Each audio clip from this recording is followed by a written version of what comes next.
పచ్చటి కోనసీమలో అగ్నిజ్వాలలు, మంచుతెరలు కావవి నిప్పు సెగలు. బ్లోఅవుట్ తో అదిరిన కోనసీమ గుండెలు. పునరావాస కేంద్రాలకు జనం తరలింపు. గ్యాస్ వెలికితీత మాటున ప్రమాదాలు. 3 దశాబ్దాలుగా ఓఎన్జీసీ కోనసీమ జిల్లా వ్యాప్తంగా తమ కార్యకలాపాలను నిర్వహిస్తుంది. కేజీ బేస్గా అంటే కృష్ణా గోదావరి బేస్గా ఇటు కోనసీమ కృష్ణా జిల్లాల్లో తమ కార్యకలాపాలను నిర్వహిస్తూ సహజ వాయువులను వెలికి తీయడంతో పాటు దేశ అభివృద్ధిలో కీలక పాత్ర పోషిస్తుంది ఓఎన్జీసీ. ఈ సహజ వాయువుల వెలికితీతలో అనుకోని సంఘటనల వల్ల ఎన్నో విమర్శలను ఎదుర్కోవాల్సి వస్తుంది ఓఎన్జీసీ. అయితే ఓఎన్జీసీ నిర్వహించే ప్రతి కార్యకలాపాల్లోని ఇది దేశ అభివృద్ధికి మరియు ప్రజల అభివృద్ధికి మాత్రమే ఈ సంస్థ పనిచేస్తుంది. దీంతో ఓఎన్జీసీ చేస్తున్న కార్యకలాపాలపై హెచ్ఎంటీవీ అందిస్తున్న ప్రత్యేక కథనం. చాలా కాలం తర్వాత ప్రకృతి సోయగం లాంటి కోనసీమ గుండెల్లో మరో బ్లోఅవుట్ అలజడి సృష్టిస్తోంది.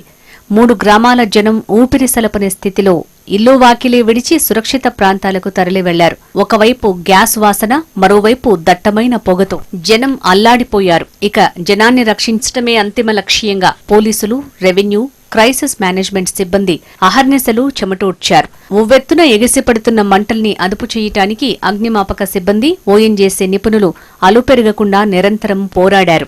ఈ నెల 5న సోమవారం మధ్యాహ్నం ఇరుసుమండ వద్ద మోరీ 5 బావిలో ఉదయం 11:30 నుంచి 12 గంటల మధ్య ఉన్నట్టుండి గ్యాస్ లీక్ ప్రారంభమైంది.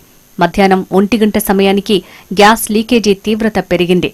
పెద్ద ఎత్తున మంటలు ఎగిసిపడ్డాయి. డీప్ ఇండస్ట్రీస్ అనే ప్రైవేట్ సంస్థ పాత పైప్లైన్ వద్ద మరమ్మతు పనులు నిర్వహిస్తుండగా ఒక్కసారిగా అధిక పీడనంతో గ్యాస్, క్రూడ్ ఆయిల్ గాల్లోకి ఎగిసిపడ్డాయి. గ్యాస్ లీకేజీతో చుట్టుపక్కల దట్టమైన పొగ కమ్ముకుంది. సమీపంలోని విద్యుత్ తీగల నుంచి నిప్పురవ్వలతో మంటలు చెలరేగి భారీగా ఎగిసిపడ్డాయి. ప్రమాదం జరిగిన వెంటనే ఇరుసుమండ గ్రామస్తులు సురక్షిత ప్రాంతాలకు పరుగులు తీశారు. అధికారులు ముందు జాగ్రత్తగా 3 గ్రామాలను ఖాళీ చేయించి ప్రజలను సురక్షిత ప్రాంతాలకు తరలించారు. వివిధ ప్రాంతాల నుంచి ఓఎన్జీసీ నిపుణుల బృందాలు, ఫైర్ సర్వీస్ సిబ్బంది, ఎస్డీఆర్ఎఫ్, రెడ్ క్రాస్ సిబ్బంది ఘటనాస్థలికి చేరుకుని మంటలను అదుపులోకి తీసుకొచ్చేందుకు నిరంతరం ప్రయత్నించాయి. ప్రస్తుతం ఆ బావిని మూసివేసి మరమ్మతు పనులు కొనసాగిస్తున్నారు. అదృష్టవశాత్తు ఇప్పటివరకు ఎలాంటి ప్రాణ నష్టం జరగలేదు. ఇరుసుమండ, మోరి, బత్తినవారిపాలెం గ్రామాల నుంచి 1500 మందికి పైగా ప్రజలను సురక్షిత ప్రాంతాలకు తరలించారు. ఈ బాధితులకు భోజన, వైద్య సదుపాయాలను జిల్లా యంత్రాంగం అందిస్తోంది. బావి నుంచి గ్యాస్ లీకేజీ పూర్తిగా ఆగిపోయిందని ఓఎన్జీసీ నిపుణులు ధృవీకరించే వరకు వీరిని తిరిగి గ్రామాల్లోకి అనుమతించబోరు. ఇరుసుమండ గ్రామంలో జరిగిన ప్రమాదానికి కారకులెవరు? 1993 సంవత్సరంలో సహజ వాయువుల వెలికితీతలో భాగంగా ఓఎన్జీసీ వేసిన ఒక మోరీ 5 అనే ఒక బావిలో ఓఎన్జీసీ కొంతకాలం పాటు కార్యకలాపాలు నిర్వహించి సహజ నిక్షేపాలు తగ్గడంతో ఆ బావిని సీజ్ చేయడం జరిగింది. అయితే 2024 సంవత్సరంలో డిప్ ఇండస్ట్రీస్ అనే ఒక ప్రైవేటు సంస్థకు గ్యాస్ వెలికితీత కాంట్రాక్టు అప్పగించడంతో ఆ సంస్థ ఈ గ్యాస్ వెలికితీతలో భాగంగా డ్రిల్లింగ్ పనులు నిర్వహిస్తూ బ్లాస్టింగ్ చేయడంతో ఒక్కసారిగా గ్యాస్ పైకి లీక్ అవి బ్లోఅవుట్ అవడం జరిగింది. దీంతో ఒక్కసారిగా ఓఎన్జీసీపై విమర్శలు వెల్లువెత్తాయి. దేశవ్యాప్తంగా కూడా ఓఎన్జీసీలో భద్రత కరువైందంటూ కూడా కోనసీమ జిల్లా వాసులు ధ్వజమెత్తారు. అయితే తప్పు చేసింది ఎవరు, ఫలితం అనుభవిస్తున్నది ఎవరు? డిప్ ఇండస్ట్రీస్ చేసిన ఈ వ్యవహారంలో ఓఎన్జీసీ తమ బాధ్యతను నిర్వహించి క్రైసిస్ మేనేజ్మెంట్ ద్వారా ఈ బ్లోఅవుట్ను కంట్రోల్ చేసే పనిలో నిమగ్నమయ్యింది. కోనసీమ ప్రాంతంలో చమురు, సహజ వాయువు అన్వేషణ ఆరంభం నుంచి ఇప్పటి వరకు సుమారు 12కు పైగా బ్లోఅవుట్ ఘటనలు జరిగాయి. వీటిలో అతి పెద్దది 1995లో జరిగిన పాషర్లపూడి బ్లోఅవుట్. ఇది భారతదేశ చమురు అన్వేషణ చరిత్రలోని అతిపెద్ద బ్లోఅవుట్. 1995 జనవరి 8న సాయంత్రం 6:50 పాషర్లపూడి 19వ బావి వద్ద భారీ శబ్దంతో గ్యాస్ ఎగిసిపడి మంటలు ప్రారంభమయ్యాయి. ఈ మంటలు సుమారు 200 మీటర్ల ఎత్తుకు ఎగిసిపడ్డాయి. ఆ సమయంలో ఆకాశం రాత్రిపూట కూడా ఎరుపు రంగులో కనిపించింది. ఓఎన్జీసీకి చెందిన వందలాది మంది ఇంజనీర్లు, సాంకేతిక నిపుణులు రాత్రింబవళ్లు 85 రోజులు శ్రమించారు. వీరికి తోడుగా అమెరికాకు చెందిన ప్రముఖ అగ్నిమాపక నిపుణుడు నీల్ ఆడమ్స్ బృందం రంగంలోకి దిగింది. పాసర్లపూడిలో చెలరేగిన ఆ మంటలు సరిగ్గా 31 ఏళ్ల తర్వాత ఈ నెల 5న మలికిపురం ప్రాంతంలో జరిగిన ప్రమాదంతో స్థానికులకు ఆ జ్ఞాపకాలు మళ్లీ గుర్తుకొచ్చాయి. ఇక రావులపాలెం మండలం దేవరపల్లిలో 1993, 1997లలో బ్లోఅవుట్ ఘటనలు జరిగాయి. సెప్టెంబర్ 2005లో తాండవపల్లిలో జరిగిన బ్లోఅవుట్తో పరిసరాలు దెబ్బతిన్నాయి. 2014లో నగరంలో గేల్కు చెందిన గ్యాస్ పేలుడు సంభవించింది. ఈ ఘటనలో 23 మంది మృత్యువాత పడ్డారు.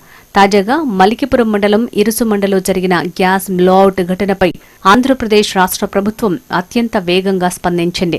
దీనిపై ముఖ్యమంత్రి నారా చంద్రబాబు నాయుడు, డిప్యూటీ సీఎం పవన్ కళ్యాణ్ వెంటనే స్పందించి అధికార యంత్రాంగాన్ని రంగంలోకి దింపారు. ప్రస్తుతం మలికిపురం ప్రాంతంలో పరిస్థితిని ప్రభుత్వం నిరంతరం పర్యవేక్షిస్తోంది. ఒకప్పుడు పాసర్లపూడి బ్లోఅవుట్ రోజుల తరబడి సాగింది. ఇప్పుడు అలా కాకుండా ఆధునిక సాంకేతిక నైపుణ్యాన్ని వినియోగించి ఇరుసుమండలో బ్లోఅవుట్ ని అదుపు చేసేందుకు ప్రయత్నిస్తున్నారు నిపుణులు. అయితే భూమి లోపల చమురు లేదా గ్యాస్ నిక్షేపాలు అత్యంత భారీ పీడనం వద్ద ఉంటాయి. డ్రిల్లింగ్ చేసినప్పుడు ఆ పీడనాన్ని నియంత్రించడానికి ప్రత్యేకమైన డ్రిల్లింగ్ మడ్ అనే ద్రవాన్ని బావిలోకి పంపుతారు. ఈ ద్రవం బరువు లోపలి పీడనాన్ని అణిచివేస్తుంది. కొన్నిసార్లు భూగర్భంలో ఊహించని విధంగా పీడనం ఒక్కసారిగా పెరిగినప్పుడు లేదా డ్రిల్లింగ్ మడ్ బరువు తగ్గినప్పుడు లోపలి గ్యాస్, చమురు నియంత్రణ తప్పి అత్యంత వేగంతో పైకి తన్నుకొస్తాయి. దీనినే కిక్ అంటారు. ఈ కిక్ను నియంత్రించలేకపోతే అది బ్లోఅవుట్ గా మారుతుందని నిపుణులు చెప్తున్నారు. సాధారణంగా ఇలాంటి ప్రమాదాలను ఆపటానికి బావి ముఖద్వారం వద్ద బ్లోఅవుట్ ప్రివెంటర్ అనే భారీ యంత్రాన్ని అమరుస్తారు. ఇది ఒక రకమైన సేఫ్టీ వాల్వ్ లాంటిదన్నమాట. లోపలి నుంచి పీడనం పెరిగినప్పుడు ఇది బావిని గట్టిగా మూసేస్తుంది. కానీ ఇరుసుమండ వంటి ఘటనల్లో మరమ్మతులు చేస్తున్నప్పుడు లేదా యంత్రం పాతదైనప్పుడు ఈ బీఓపీ సరిగా పనిచేయకపోవచ్చు. గ్యాస్తో పాటు రాళ్లు, ఇసుక వంటివి రావటం వల్ల వాల్వ్లు దెబ్బతిని గ్యాస్ బయటికి లీక్ అవుతుంది. ఒక్కసారి బ్లోఅవుట్ జరిగి మంటలు చెలరేగాక వాటిని ఆర్పడం చాలా క్లిష్టమన్న అభిప్రాయం వ్యక్తమవుతోంది. బావి నుంచి గ్యాస్ నిరంతరం అత్యంత వేగంతో బయటికి వస్తుంటుంది. నీళ్లు చల్లినా ఆ వేగానికి అవి ఆవిరైపోతాయి. మంటల వల్ల బావి చుట్టూ ఉన్న పరిసరాలు ఇనుప రిగ్గులు కరిగిపోయి ఒక ముద్దలా తయారవుతాయి. వీటిని తొలగించకుండా బావి ముఖద్వారాన్ని ముయ్యటం అసాధ్యం. మంటలు ఆర్పే క్రమంలో గ్యాస్ లీక్ అవుతూనే ఉంటుంది.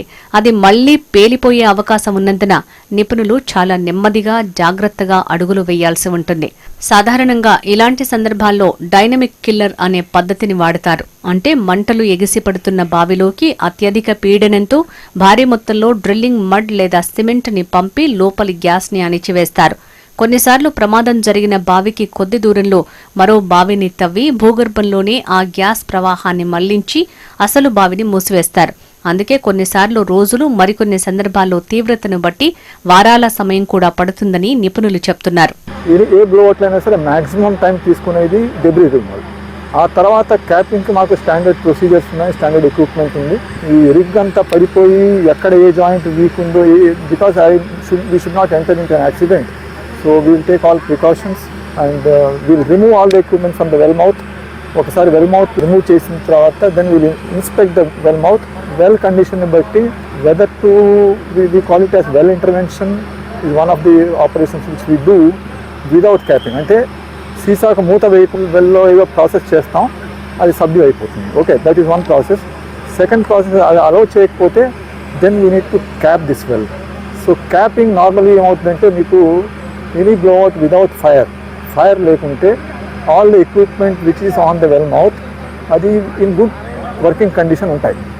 సో దానికి మేము capping straight away just like ఒక సీసా ఉందనుకుందాం, మూత పెట్టడానికి థ్రెడ్ ఉంటుంది కదా, ఆ థ్రెడ్ డ్యామేజ్ అయితే మూత పెట్టలేము కదండి.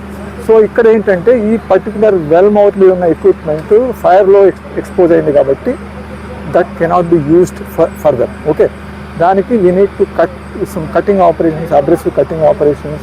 మేము చేసే డెసిషన్ మేకింగ్ అంతా కూడా it is based on the situation. Drilling చేస్తున్నప్పుడు ఒక్కోసారి బావి లోపల పీడనంలో వచ్చే చిన్న మార్పులను కూడా గుర్తించే సెన్సార్లను నిరంతరం గమనిస్తూ ఉండాలి. బ్లోఅవుట్ ప్రివెంటర్ యంత్రాలను కాలానుగుణంగా పరీక్షించాల్సి ఉంటుంది. పైగా నాణ్యమైన పరికరాలనే వాడాలి. డ్రిల్లింగ్ మడ్ సాంద్రతను ఎప్పటికప్పుడు లెక్కిస్తూ భూగర్భ పీడనాన్ని తట్టుకునేలా జాగ్రత్త పడాలని నిపుణులు సూచిస్తున్నారు. ఇలాంటి అత్యవసర పరిస్థితులు ఎదురైనప్పుడు సెకండ్ల వ్యవధిలో ఎలా స్పందించాలో సిబ్బందికి అంతర్జాతీయ స్థాయి శిక్షణ అవసరమన్న అభిప్రాయం వ్యక్తమవుతోంది. ఓఎన్జీసీ దేశ ప్రయోజనం కోసం పనిచేసే కేంద్ర ప్రభుత్వ రంగ సంస్థ. సహజ వనరులు ఏ ఒక్క వ్యక్తి సొత్తు కాదు, ఏ ఒక్క ప్రాంతానికో పరిమితం కూడా కాదు. అవి దేశ సంపద, భవిష్యత్తు తరాల హక్కు. అలాంటి సహజ వనరులను వినియోగించడంలో దేశం ఏ మార్గాన్ని ఎంచుకుంటుందో అది దేశ అభివృద్ధి దిశను నిర్ణయిస్తుంది. ఈ నేపథ్యంలోనే కేంద్ర ప్రభుత్వ రంగ సంస్థ అయిన oil and natural gas corporation ONGC ప్రాముఖ్యత మరింత పెరుగుతోంది. ఓఎన్జీసీ ఒక ప్రైవేట్ సంస్థ కాదు, ఇది కేంద్ర ప్రభుత్వానికి చెందిన పబ్లిక్ సెక్టార్ యూనిట్.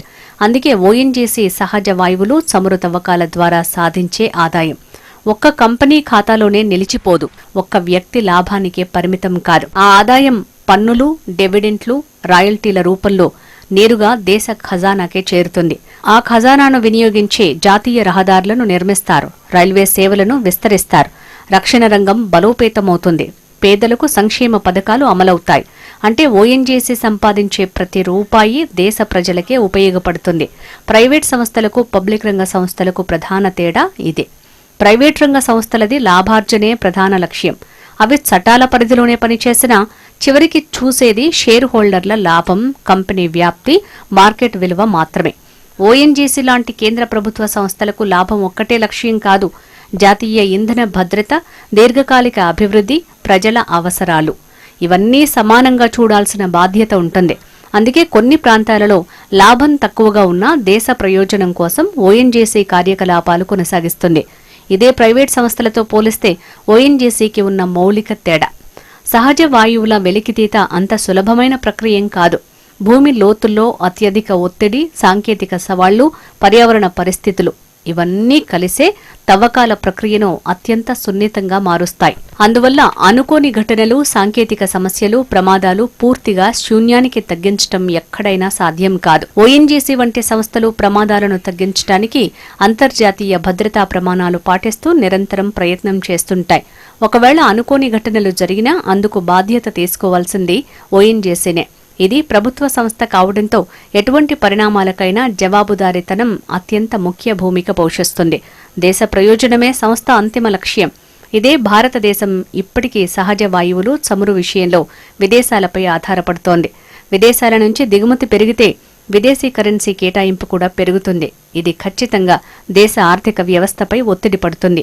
ఈ పరిస్థితిని మార్చడానికే ఓఎన్జీసీ లాంటి సంస్థలు పనిచేస్తున్నాయి.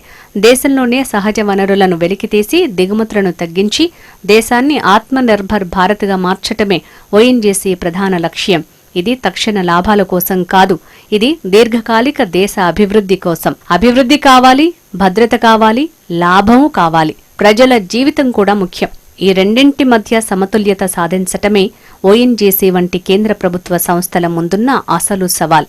అనుకోని ఘటనలు జరిగినా అవి సరిదిద్దుకుంటూ భద్రతను మరింత బలోపేతం చేస్తూ దేశ ప్రయోజనాన్ని ముందుకు తీసుకువెళ్లటమే ఓఎన్జీసీ వంటి సంస్థల బాధ్యత. దేశానికి అవసరమైన ఇంధనం, దేశ ప్రయోజనాల కోసమే ఓఎన్జీసీ పనిచేస్తోంది. ఇరుసుమండ ఘటనలో డ్రిల్లింగ్, టెక్నికల్ పనులు చేసింది ఓఎన్జీసీ కాదు. కానీ ఓఎన్జీసీ తరపున డిప్ ఇండస్ట్రీస్ అనే ఓ ప్రైవేట్ సంస్థ ఆ పనులు చేస్తోంది. అయితే అనుకోని తప్పిదం వల్ల ఉవ్వెత్తున ఎగిసిపడుతున్న మంటలను అదుపు చేసేందుకు ముంబై, ఢిల్లీ నుంచి క్రైసిస్ మేనేజ్మెంట్ బృందాలను రంగంలోకి దింపింది ఓఎన్జీసీ.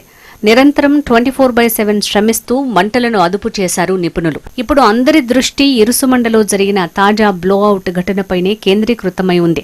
ఈ ఘటన కోనసీమ ప్రజలను మళ్ళొక్కసారి ఉలిక్కిపడేలా చేసింది. ప్రభావిత కుటుంబాలకు 25,000 నుంచి 50,000 వరకు ప్రాథమిక ఆర్థిక సాయం అందించింది ఓఎన్జీసీ. కానీ పూర్తి నష్టపరిహారం ఇంకా ఖరారు కాలేదు.